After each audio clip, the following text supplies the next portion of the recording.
Welcome to Learning Conquest, a series where we explain the details of the Conquest game mode in Smite. In this video we will be explaining how to play the Hunter role, giving a description of the position, some tactics, goals and tips for playing Hunters. Hunters, or ADCs as they are more commonly known as, are one of the two main damage sources on the team. In the early game they are easy to kill, which is why they require assistance from a support until they can be self-sufficient. The Hunter is extremely weak in terms of defense, but this is balanced out by the amount of damage they output. At the start of the game, the Hunter will help the mid lane and take the red buff.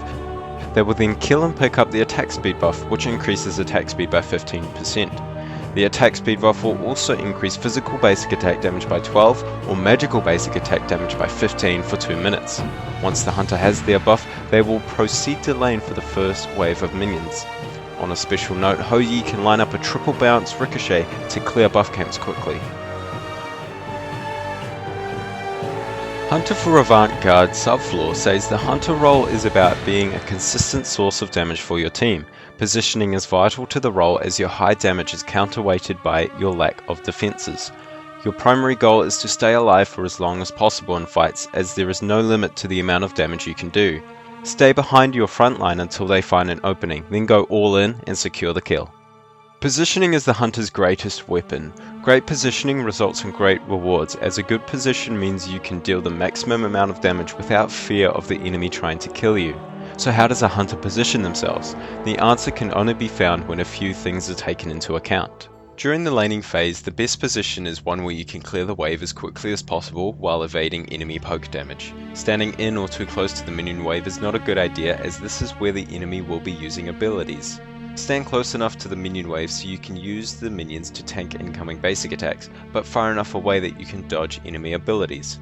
Additionally, if you can safely land poke onto the enemy, it will give you an advantage over your opponents.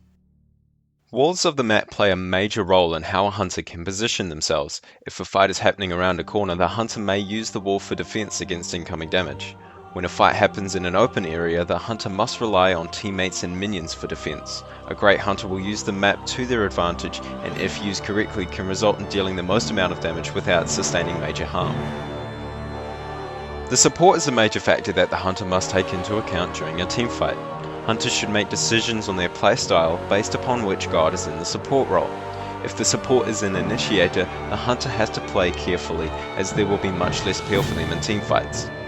If the support is less aggressive and more team-oriented, the Hunter can play more aggressively, knowing they have the backup if the fight goes sour. Great Hunters look at the way their support is playing.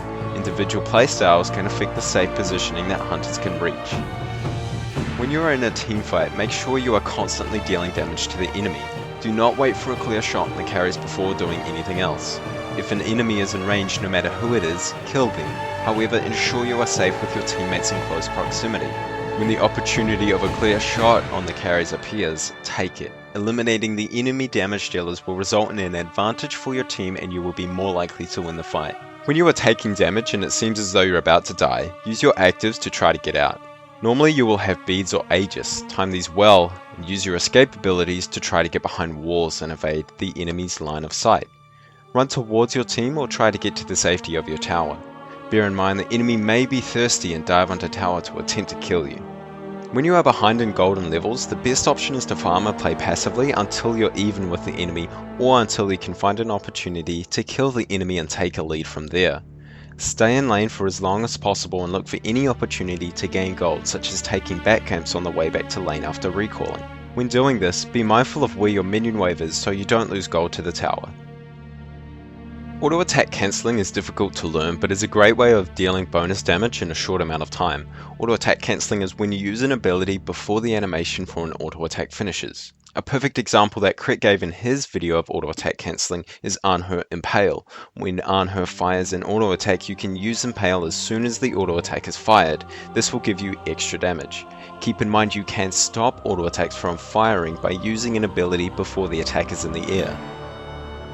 Let's take a look at a great display of Hunter skill from Red Oxide on Artemis, a god with little mobility, from Game 2 of the third place match of the Oceania Regional Finals. Before we look at the fight, let's take a look at what information Red Oxide took into account.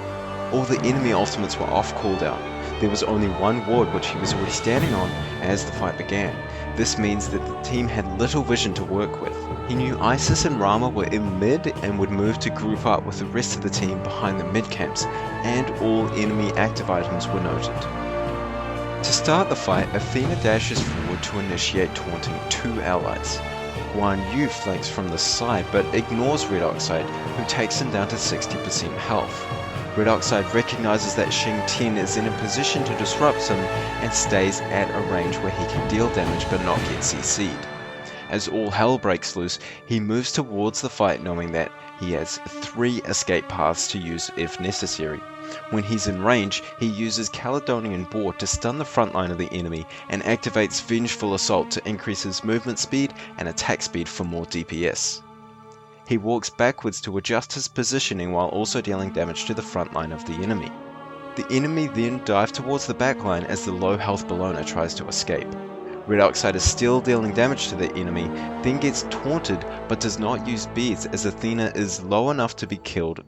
After Athena is killed, Red Oxide immediately switches targets to Rama as he is separated from the rest of the team and can be killed easily. With a sliver of health, he wins the boxing fight and kills Rama, switching targets to the other enemy carry of Isis. A great Geb shield and lifesteal keeps Red Oxide alive, and without hesitating, he continues to deal damage to kill Isis. Xing Tian is the only enemy left, and without any way to kill Red Oxide, falls to him and Red Oxide secures the pentakill. I avoided mentioning item builds as the best builds will change with each meta shift. Hopefully you've learnt something from this video. The feedback we received on the first video was amazing, so thank you so much to everyone. The next Learning Conquest video will be on how to play mid. Make sure you check out the previous video, and thanks so much for watching.